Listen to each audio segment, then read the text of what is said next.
Hola, mi querida comunidad de Silvia Finanzas Inteligentes, ¿cómo están?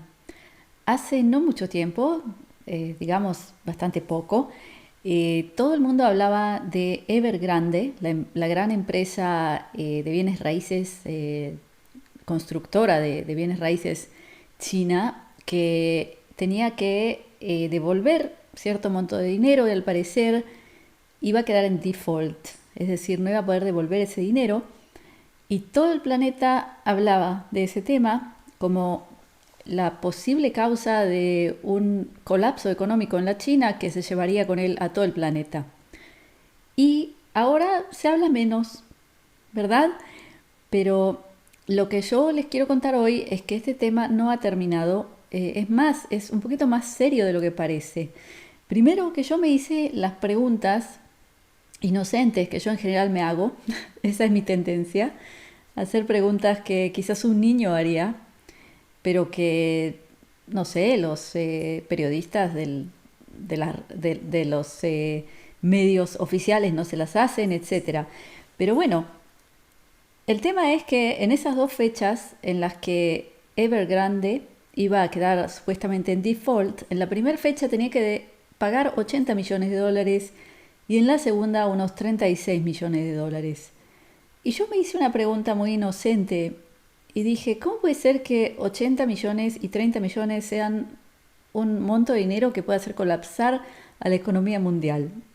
O sea, suena como una broma, porque hoy en día en el mundo que vivimos eso equivale a centavitos, a lo que es economía mundial.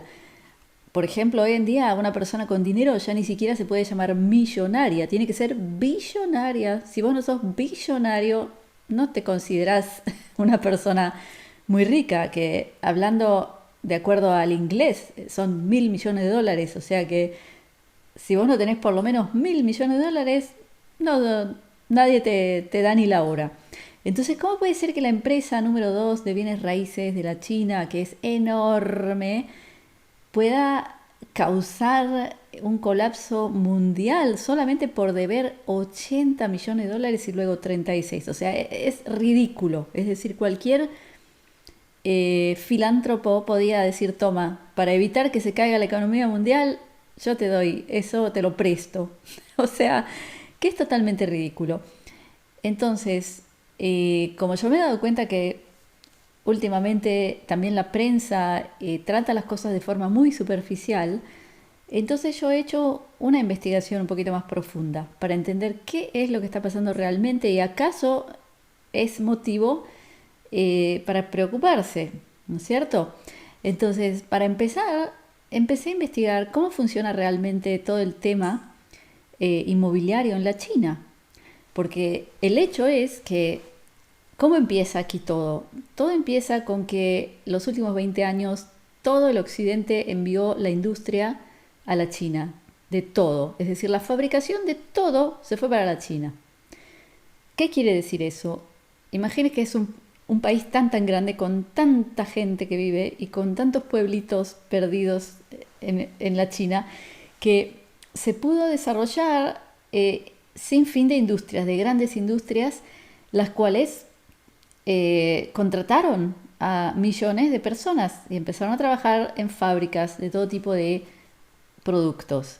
Y esa gente empezó a ganar sueldos que quizás antes vivían en el campo y vivían de una forma más precaria, pero ahora teniendo sueldos empezaron a consumir también ellos, es decir, empezaron a crecer ciudades y la gente empezó a comprar casas en, digamos, apartamentos, en edificios, y así se empezó a desarrollar una industria de bienes raíces enorme en la China, porque toda esa gente que empezaba a ganar dinero, porque todo ese dinero venía del occidente, de Europa, de Estados Unidos, de Sudamérica, de todos los países del mundo, que absolutamente todo lo empezaron a comprar de la China.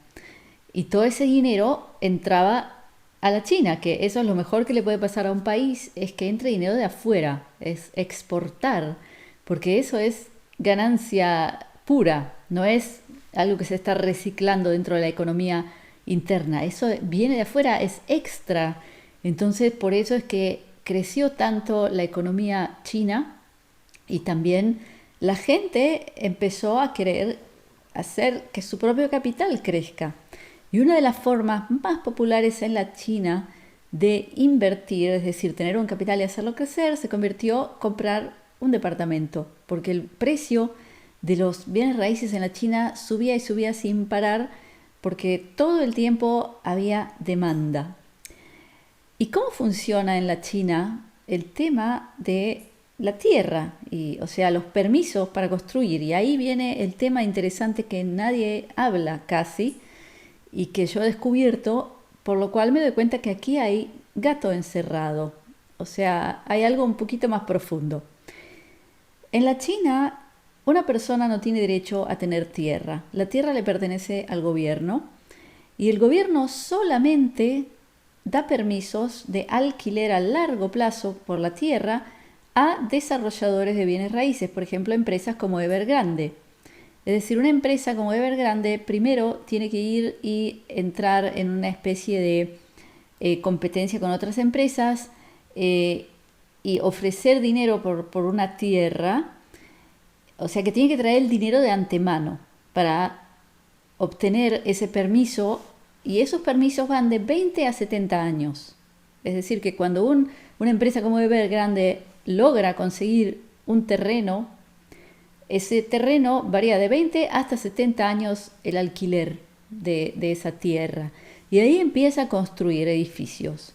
Luego viene una familia china y se compra un departamento, pero ese departamento está en un edificio que está en una tierra alquilada por la empresa. Entonces, ¿qué ocurre? Que en el año 2030 se termina el primer ciclo de los 70 años desde que empezó todo esto. Eso es un punto. Ahora recuerden esto, porque aquí hay varios factores muy, muy importantes. Segundo, ¿qué otro motivo ha hecho que suba tanto el precio de las casas? Que se genere una burbuja en la China.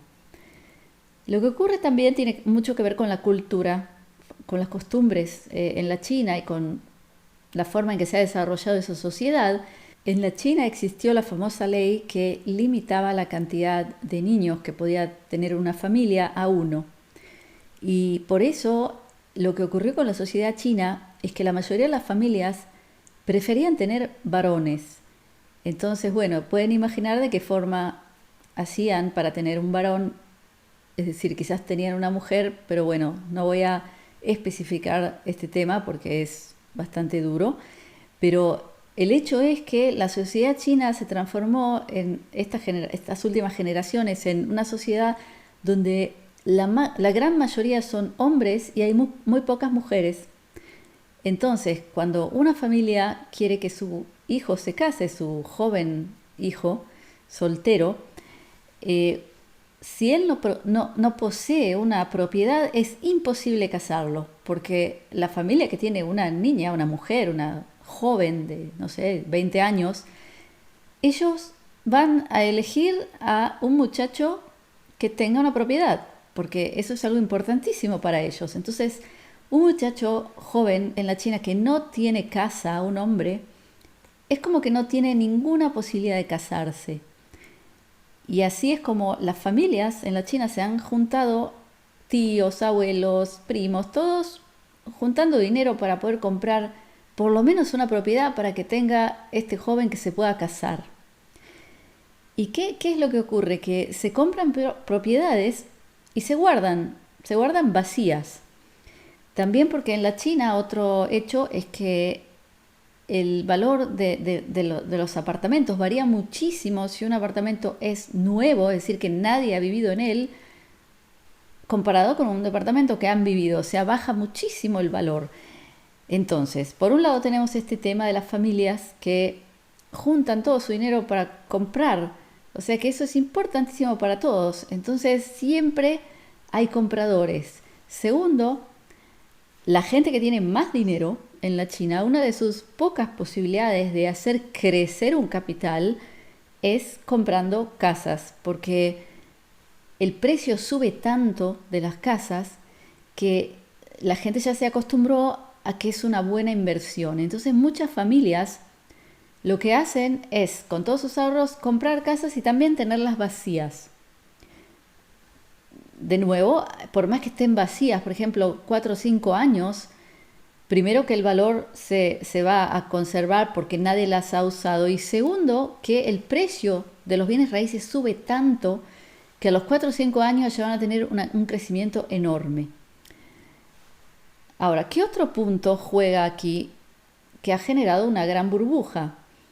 Porque en este momento, en los últimos años, el gobierno de la China ha intentado parar el alza del precio de las casas, cambiando leyes, regulaciones, por ejemplo, en la regulación de los bancos pidiendo que no se den tantos préstamos o que hagan más difícil el recibir un préstamo para comprar una casa.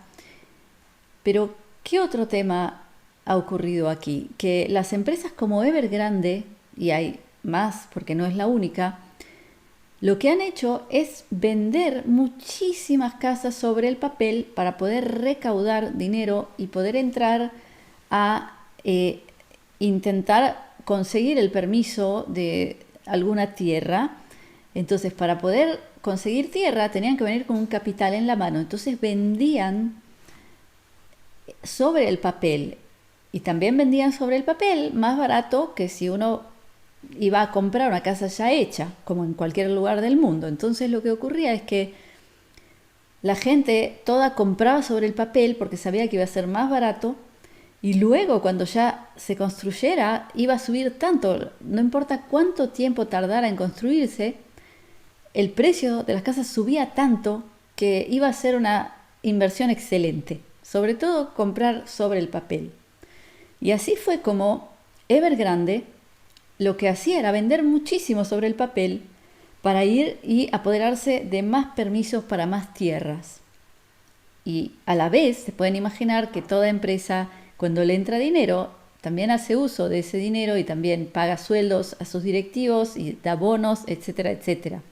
Porque ya sabemos que el dinero siempre va a las manos de los que están más arriba en las empresas. Entonces, lo que ocurrió ahora, primero con Evergrande, que eso es un ejemplo, ocurre lo típico que ocurre con esquemas Ponzi.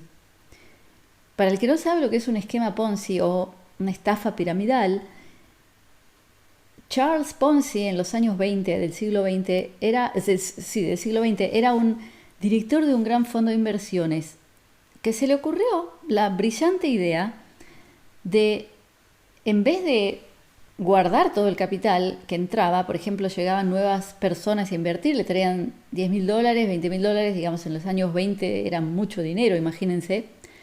En vez de guardarlo, ir y comprar acciones y esperar a que crezca el porcentaje que crecen las acciones, él sacaba ese dinero y se lo gastaba. Sí, se compraba grandes casas, se compraba todo tipo de bienes y él siempre confiaba en que si alguien quería sacar parte de la ganancia o sacar el capital, iba a tomar el dinero de otro que entraba. Así funcionan los esquemas Ponzi. Es decir, que todo el flujo del dinero va desde el último que entra, ahí entra un dinero, entonces si alguien pide se le da de ahí, pero no hay un fondo enorme con todo el dinero de toda la gente, porque ese dinero ha sido gastado, robado por la directiva. Exactamente lo mismo ocurrió con Bernie Madoff, exactamente lo mismo. Ahora, ¿qué es lo que genera la explosión de una burbuja de un esquema Ponzi, que es un fraude?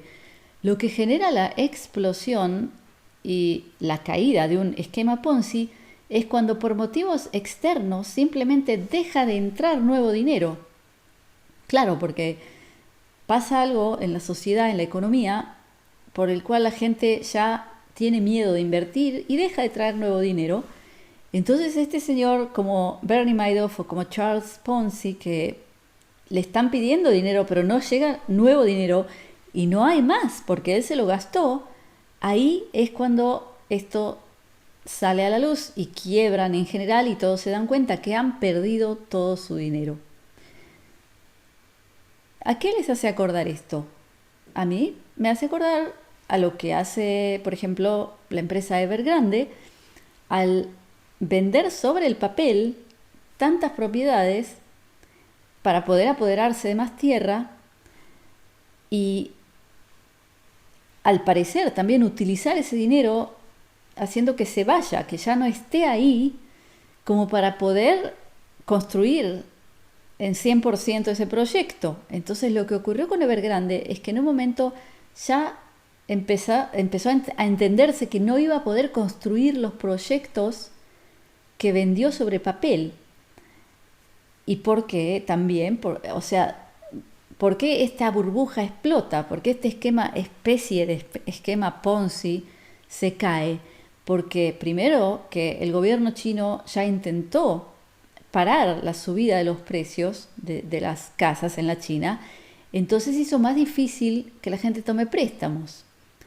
Entonces menos gente nueva venía a poner dinero sobre el papel para un proyecto que todavía no está, ni siquiera se ha empezado a construir. Segundo, y más grave todavía, mucho más grave todavía, es lo que ocurrió en estos últimos año y medio, desde que comenzó toda la crisis mundial que tiene que ver con la salud. Porque por todos los confinamientos y por todos los desastres que han ocurrido a todo nivel, y hoy en día más que nada con el tema de la cadena de suministro, de los transportes, de la crisis de los containers, etcétera, etcétera, simplemente el occidente tuvo que pedir mucho menos de lo que pedía en general. O sea que el occidente importó mucho menos, porque al haberse quedado cientos y miles de millones de personas en sus casas, en vez de salir a restaurantes, a cines, a infinidad de actividades que producen consumo, ese consumo no existió. Y todo ese consumo viene de la China, todo lo que se compra viene de la China. Entonces, la China ha recibido muchísimo menos dinero de lo que tenía que haber recibido.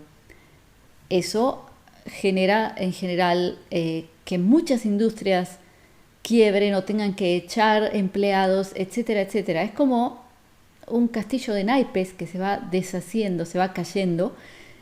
Y toda esa gente es la gente que iba a comprar nuevas casas, ¿entienden? Entonces de golpe Evergrande se encontró que había vendido sobre el papel tantos proyectos, pero ya no le llegaba nuevo dinero como para comprar el material y construirlos. Y por eso es que empezó a haber grandes manifestaciones de gente en la China que se dio cuenta que no iba a recibir la casa por la que pagó. ¿Entienden? Entonces ahí empezó este gran desastre. Pero lo que hay que entender es que aquí hay muchos factores juntos. O sea, no es solo una empresa que debe 80 millones y luego 30, que eso es ridículo. Eso es solo un síntoma de una situación, de un castillo de naipes que se está cayendo en este mismo momento.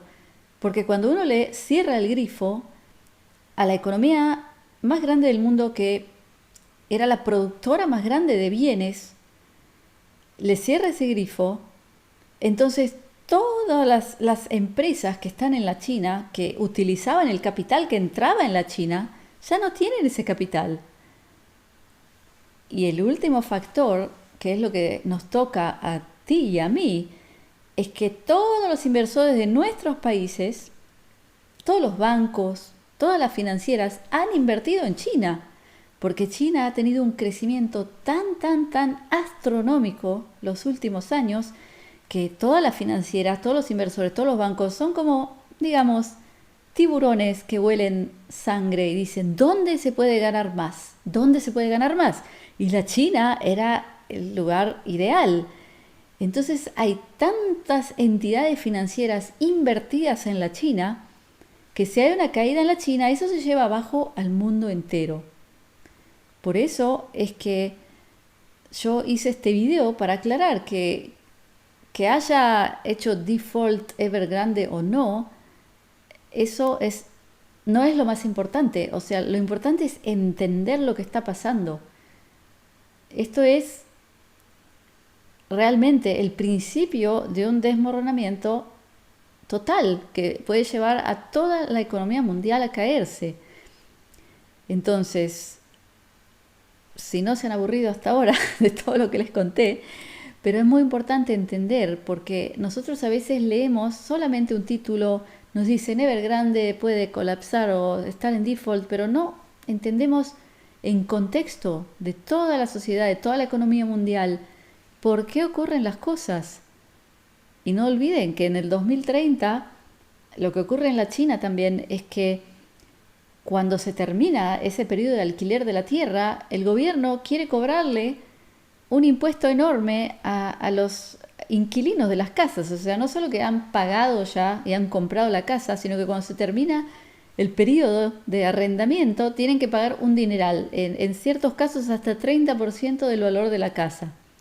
Entonces podemos imaginar que mucha gente va a querer vender su casa en vez de quedarse y pagar un 30% por ella. Entonces, al haber tanta gente queriendo vender, eso hace que baje el precio de las casas. Y ahí es cuando todas estas empresas de bienes raíces empiezan a caer. Porque, por ejemplo, en septiembre de este año, la cantidad de ventas de casas en la China bajó en 36%. Ese es un número astronómico.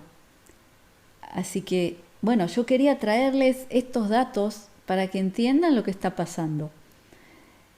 Bueno, ¿qué otra cosa les puedo contar? Ya todos han visto que Bitcoin ya ha pasado los $60.000, llegó a 62 y algo. Y hay muchos analistas que están diciendo que ahora empieza ya su run, o sea, su corrida a los 100.000. Puede ser que sea cierto y puede ser que no. Ya sabemos que lo que diga un analista no es Torá de Sinai, ¿okay? No es palabra divina. Entonces puede ser que tengan razón y puede ser que no.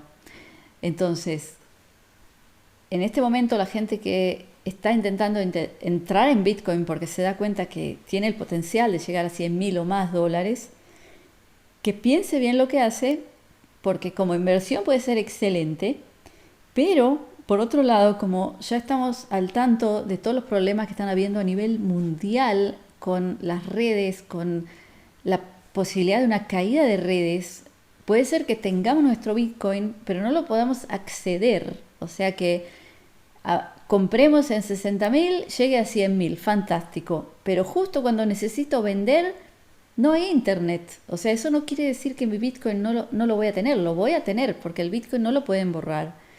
Pero acceder a él para convertirlo en dinero, lo mismo que acceder a mi cuenta bancaria, no voy a poder. Si no hay internet, no voy a poder sacar dinero del cajero, no voy a poder hacer absolutamente nada. Entonces, mi recomendación es que el que quiere invertir en Bitcoin, que no use el dinero que va a necesitar para comer, para darle comer a sus hijos. Porque puede ser que luego de todos los colapsos, de que caigan las redes, de los días de oscuridad, lo que sea, que después las cosas vuelvan a conectarse. Y sí, tengamos mucho dinero en Bitcoin porque hemos hecho una buena inversión, puede ser. Pero ¿qué pasa si justo en el momento de los colapsos y de los desastres necesitas comprar comida y lo pusiste todo en Bitcoin? Eso sería ridículo. Entonces, por favor, piensen bien en el riesgo de lo que hacen. Es decir, cuando uno invierte, tiene que invertir lo que no necesita de inmediato para comer. ¿Ok? Entonces, para los que todavía no tienen nada de Bitcoin y quieren aprender a hacerlo, el fin de este mes de octubre, Catalina de Tech con Catalina y yo hacemos nuestro famoso webinario de nivel 1 para aprender desde cero a cómo tener un monedero electrónico, cómo utilizarlo, cómo comprar, de dónde se compra Bitcoin, cuáles son las casas de cambio que se pueden fiar, o sea, que son confiables, cómo enviar, cómo recibir Bitcoin, o sea, todo lo que ustedes necesitan saber para ya tener Bitcoin en un monedero electrónico lo vamos a enseñar. Les pongo abajo el enlace para registrarse. Yo creo que en este momento es un momento muy interesante para entrar porque, de acuerdo a lo que dicen muchos analistas, si nos mantenemos sobre los $60.000 durante esta semana, lo más probable es que empiece una alza bastante fuerte que puede llegar a los $100.000 o más. Pero de nuevo, nadie es un oráculo que sabe con certeza, nadie sabe el futuro, o sea que puede ser que tampoco ocurra. Entonces, piensen bien lo que van a hacer, pero para los que quieren educarse, no se olviden de estar con nosotras en el webinar que ya hemos enseñado a muchísima gente alrededor del planeta. Hay gente que hoy ya disfruta de unas ganancias enormes porque entraron hace más de un año cuando nosotros empezamos a enseñar y desde ese momento subió tanto el Bitcoin que mucha gente ha disfrutado mucho de eso. Pero de nuevo, eso no es promesa de que el que entre hoy va a tener el mismo porcentaje de ganancia porque nadie lo sabe. Así que, mi querida comunidad, por último, tengo mi sitio privado comunidadsilvia.com donde doy boletines de información en transmisiones en vivo en mi propia plataforma sin censura. Entonces ahí puedo hablar con mucha más libertad de expresión. Hoy a las 8 de la noche, hora España, tenemos el boletín con información muy importante, cosas que no se han visto en ningún medio. Voy a hablar hoy, no puedo hablar aquí de esto ahora, pero bueno, también instrucciones muy interesantes de cómo conservar alimentos de una ingeniera agrónoma. Así que bueno, vale la pena estar. Les pongo abajo el enlace para registrarse y ser parte de esa maravillosa comunidad que ya se ha construido. Y tenemos un foro privado que es nuestra red social privada donde ya cantidades enormes de gente de todo el mundo está conociéndose, intercambiando información importante, porque ahí nadie te va a censurar, porque yo soy la responsable, a menos que digas algo que ofende a alguien, por supuesto. Pero bueno, mi querida comunidad, los dejo por ahora con mi bendición, mi brajá de briut, que es salud, de shalom, que es paz, de ahavá, que es amor, y shefa shel dvarim tovim, que es bonanza de cosas buenas. Gracias por estar conmigo.